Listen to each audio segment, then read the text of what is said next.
Mind blowing जानकारी, ब्रह्मांड के ग्रहों के आकार। नमस्कार दोस्तों, आज हम बात करेंगे कुछ ऐसे माइंड ब्लोइंग फैक्ट्स के बारे में जो आपको हैरान कर देंगे।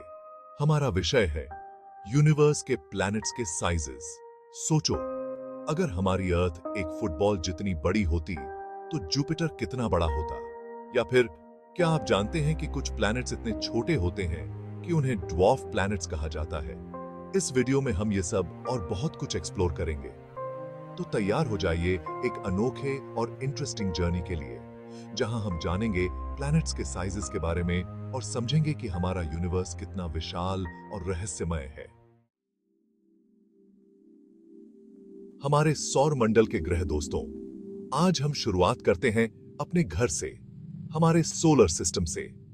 यहां 8 मेन प्लैनेट्स हैं जिन्हें हम सबसे अच्छे से जानते हैं। सबसे पहले आता है मर्क्यूरी, जो सबसे छोटा और सूरज के सबसे करीब है। उसके बाद है वीनस, जो साइज में अर्थ के करीब है, लेकिन यहां का टेम्परेचर इतना ज्यादा है कि लेड भी पिघल जाए। फिर आती है हमारी प्यारी अर्थ, जहां जिंदगी है, जैसे कि हम जानते हैं। अर्थ के बाद है मार्स, जिसे रेड प्लैनेट भी कहा जाता है। साइंटिस्ट्स का मानना है कि कभी मार्स पर भी जिंदगी रही होगी। अब बात करते हैं गैस जायंट्स की। जुपिटर, सबसे बड़ा प्लैनेट, इतना विशाल है कि अर्थ जैसे 1300 प्लैनेट्स उसमें समा सकते हैं। उसके बाद है सैटर्न, जो अपने ब्यूटीफुल रिंग्स के लिए फेमस है। यूरेनस और नेपट्यून, ये दोनों प्लैनेट्स भी गैस जायंट्स हैं और आइस जायंट्स भी कहलाते हैं, क्योंकि इनका टेम्परेचर बहुत कम है। ये थे हमारे सोलर सिस्टम के 8 मेन प्लैनेट्स। बौने ग्रह, छोटे लेकिन महत्वपूर्ण दोस्तों, प्लैनेट्स की दुनिया में साइज ही सब कुछ नहीं होता। कुछ प्लैनेट्स छोटे होते हैं, लेकिन उनका भी अपना महत्व है। इन्हें हम ड्वार्फ प्लैनेट्स कहते हैं। प्लूटो, जिसे कभी हमारा 9th प्लैनेट माना जाता था, अब एक ड्वार्फ प्लैनेट है। प्लूटो के अलावा हमारे सोलर सिस्टम में और भी ड्वार्फ प्लैनेट्स हैं, जैसे एरिस, होमिया, मेकमेक और सीरियस। ये ड्वार्फ प्लैनेट्स एस्टेरॉयड बेल्ट में या उससे भी बाहर पाए जाते हैं। इनका साइज छोटा हो सकता है, लेकिन ये हमें सोलर सिस्टम के फॉर्मेशन के बारे में बहुत कुछ सिखा सकते हैं। साइंटिस्ट्स का मानना है कि और भी कई अनडिस्कवर्ड ड्वार्फ प्लैनेट्स हमारे सोलर सिस्टम में मौजूद हो सकते हैं। चैप्टर 3, एक्सोप्लैनेट, दूसरे सौर मंडलों की दुनिया। दोस्तों, अब हम अपने सोलर सिस्टम से बाहर निकलते हैं और झांकते हैं दूसरे स्टार्स के इर्द गिर्द घूम रहे प्लैनेट्स में, जिनको हम एक्सोप्लैनेट्स कहते हैं।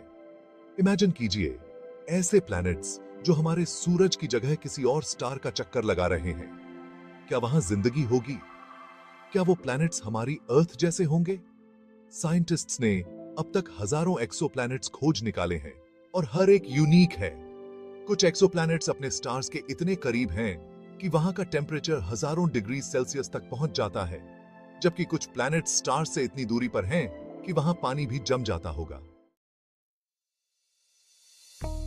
चैप्टर 4, एक्सोप्लैनेट के प्रकार, विविधता की एक झलक। दोस्तों, जैसे हमारे सोलर सिस्टम में अलग अलग तरह के प्लैनेट्स हैं, वैसे ही एक्सोप्लैनेट्स में भी बहुत डाइवर्सिटी है।